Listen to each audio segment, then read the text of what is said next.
usia 18 tahun, menikah dengan 4 pria, dan kemudian 4 pria kejam bersama gadis ini, terus lakukan tindakan seperti itu. Orang-orang kehilangan akal sehatnya setelah melihatnya. Teman-teman, Anda pasti terkejut mendengar cerita ini.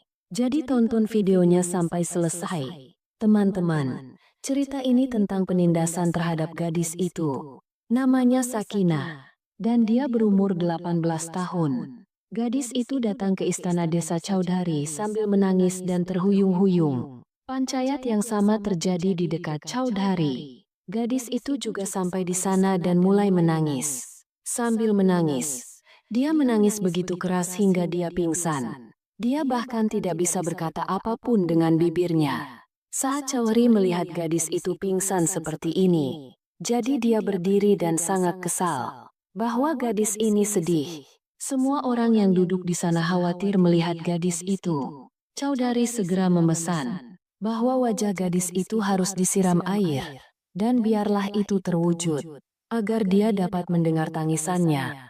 Orang bijak desa segera dipanggil. HKM melihat denyut nadi gadis itu dan berkata bahwa gadis ini sangat lemah, dan karena kelemahannya menjadi tidak sadarkan diri. Setelah beberapa saat gadis itu sadar kembali, jadi dia mulai menangis lagi. Chaudhary meletakkan tangannya di atas kepalanya dan berkata, "Jangan takut.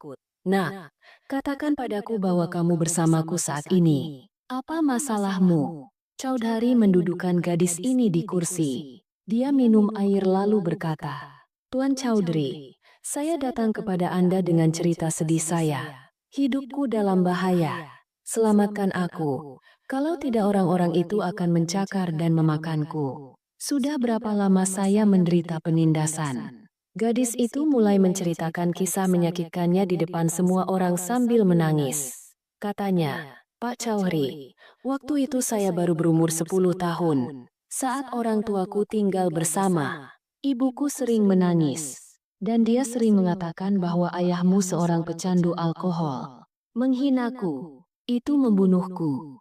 Ayahmu bukan orang baik. Saya masih muda saat itu, dan tidak dapat memahami hal-hal ini. Orang tuaku selalu bertengkar setiap hari. Suatu hari perselisihan meningkat, bahwa ayahku jelas menceraikan ibuku 3 kali. Setelah itu ibuku berkata, "Itu tidak bisa lagi tinggal di sini.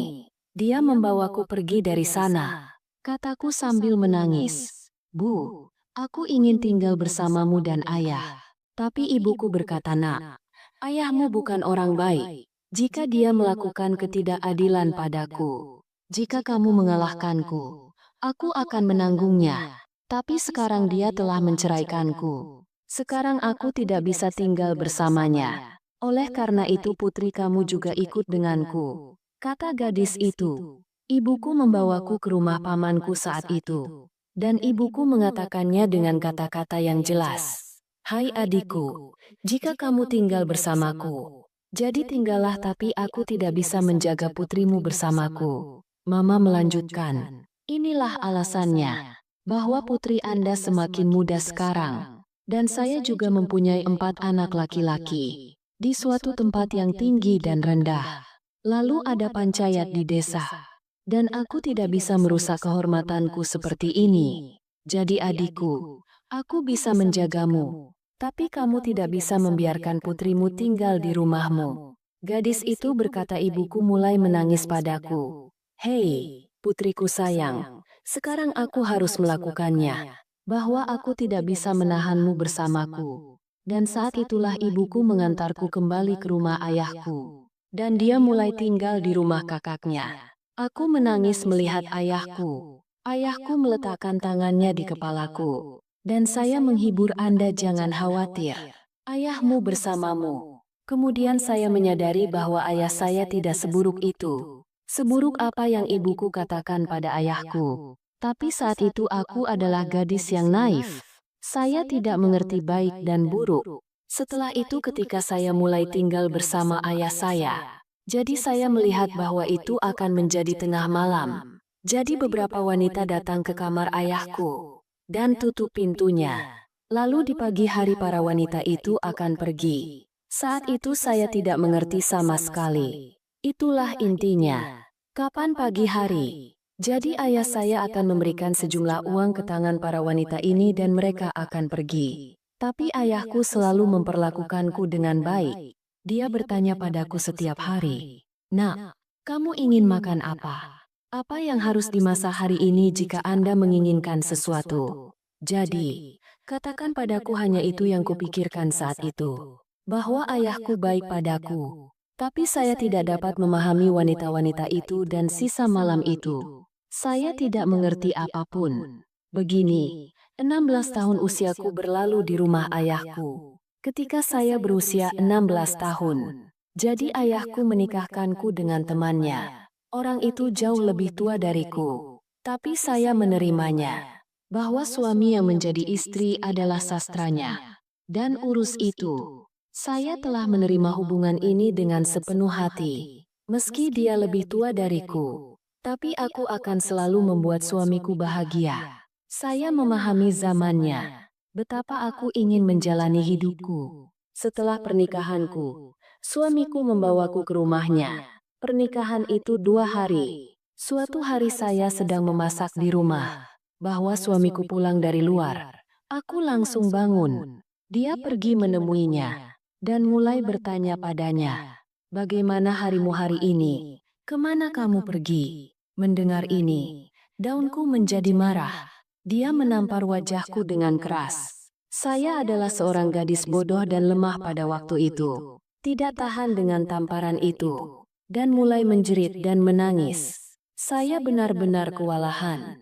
Dan takut pada suaminya. Suamiku berkata kepadaku, "Anda memiliki begitu banyak keberanian, bahwa Anda bertanya kemana saya pergi. Saya sama sekali tidak menyukai wanita seperti itu. Siapa yang ikut campur dalam kehidupan suaminya? Itu sebabnya aku menceraikanmu." Dia menceraikan saya 3 kali, dan diusir dari hidupnya. Dia bilang, "Kembalilah ke rumah ayahmu." Saya mulai menangis. Dia datang ke rumah ayahnya dan bercerita tentang ketidakadilan yang menimpanya. Aku bilang suamiku menceraikanku seperti ini. Ayahku meletakkan tangannya di kepalaku dan berkata, "Putriku, suamimu mungkin bukan orang baik. Itu sebabnya dia menceraikanmu." Ayahku pergi dan berkata bahwa Allah akan memintanya. Aku terkejut melihat sikap ayahku ini. Saya terpaksa berpikir bahwa ayahku bahkan tidak peduli. "Temui pria ini dan tanyakan mengapa kamu menceraikan putriku." Tapi ayahku hanya berkata bahwa Allah akan memintanya. Saya tidak terlalu memperhatikan hal ini, dan diam-diam mulai tinggal di rumah ayahnya. Seperti yang dikatakan dalam Islam, jika seorang wanita diceraikan oleh suaminya, atau dia akan lulus. Jadi seorang wanita harus menghabiskan 4 bulan 10 hari duduk di rumah.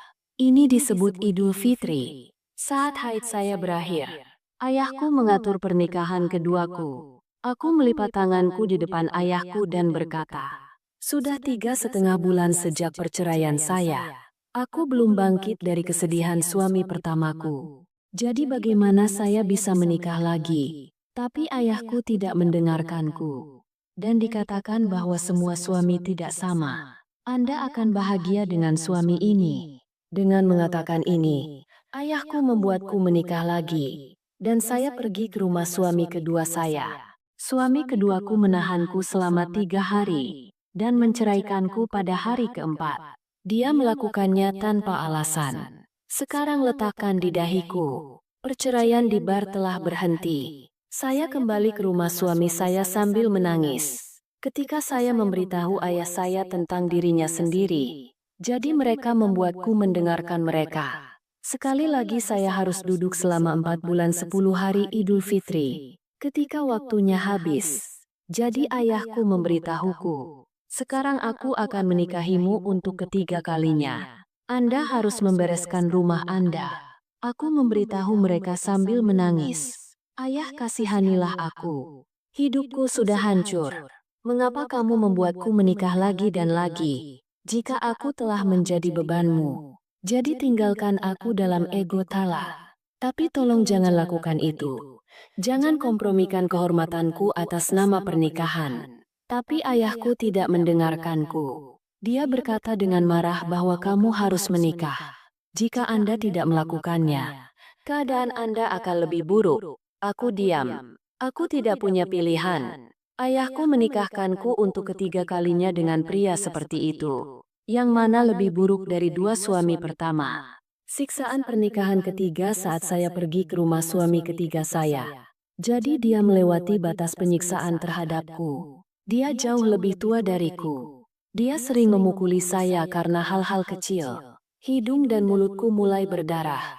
Malam-malam terpotong ketakutan dan kesakitan. Menangis sepanjang hari. Dia berkata kepadaku sebelum kamu. Katakan padaku di mana dua suami menyentuhmu. Dan kejahatanku dengan bara api. Saya biasa bergandengan tangan dengannya dan memohon padanya. Jangan terlalu kejam padaku. Saya tidak tahan. Tapi betapapun aku menangis. Dia sangat kejam. Akhirnya dia pun menceraikanku 3 kali. Kini noda 3 perceraian ada di dahiku. Ketika saya kembali ke rumah ayah saya. Jadi aku memberitahu mereka. Baba, aku tidak tahan lagi. Tolong jangan menikah denganku. Tapi mereka membuatku mendengarkan mereka. Kali ini ayahku menikahi anak keempatku. Diperbaiki oleh orang tua. Ketika orang tua itu bukannya menikah. 3 tas penuh barang. Aku memberikannya kepada ayahku. Lalu saya memahami kebenarannya. Saya sadar. Itu ayah saya selama 3 pernikahan pertama saya. Betapa murahnya kehormatan saya. Mereka biasa mendapatkan uang dengan menjual saya atas nama pernikahan. Sekarang ayah saya menikah dengan anak keempat saya. Orang tua ini yang melakukannya.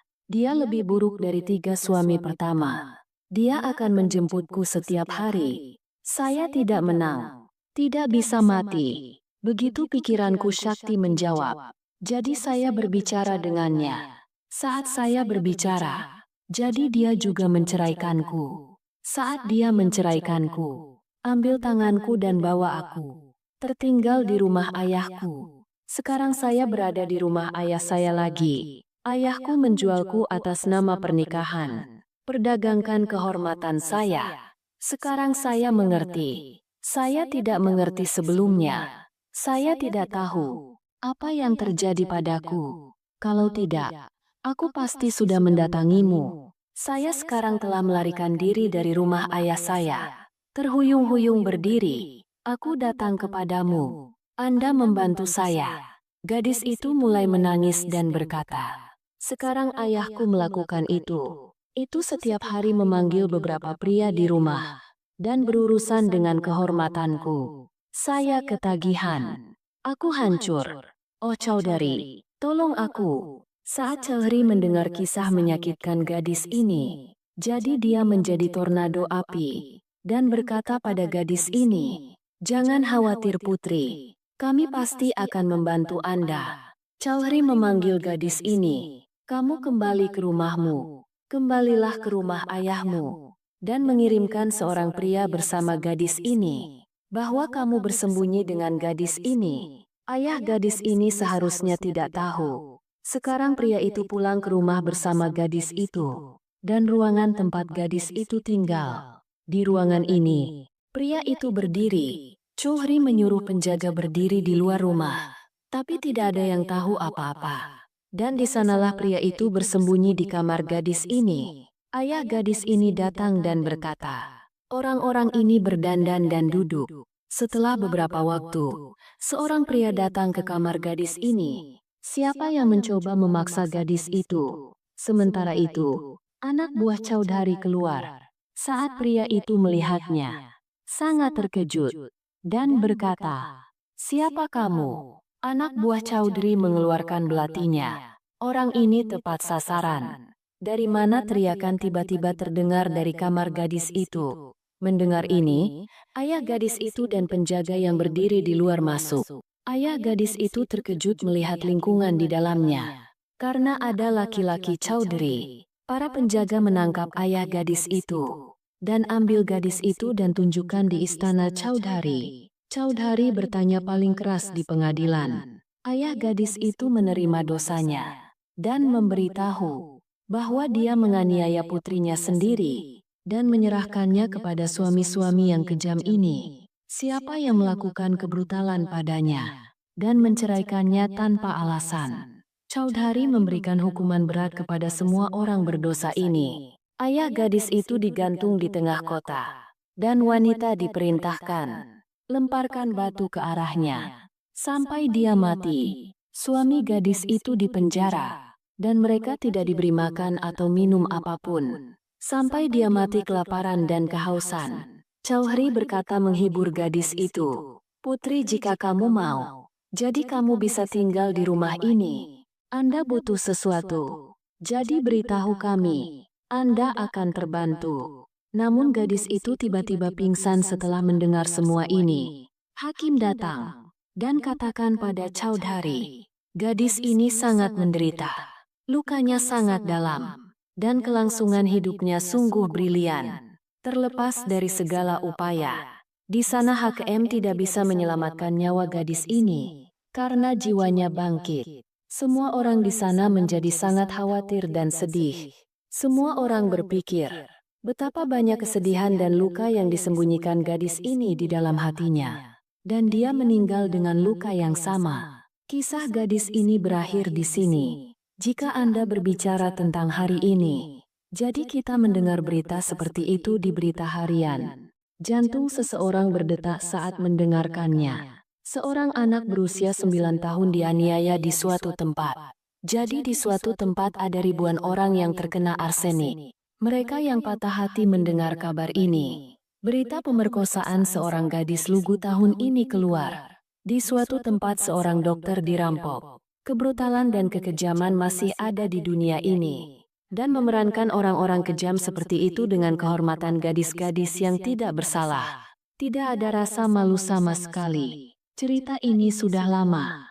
Namun kecelakaan seperti itu masih ada dan bisa memberi kita pelajaran. Teman-teman,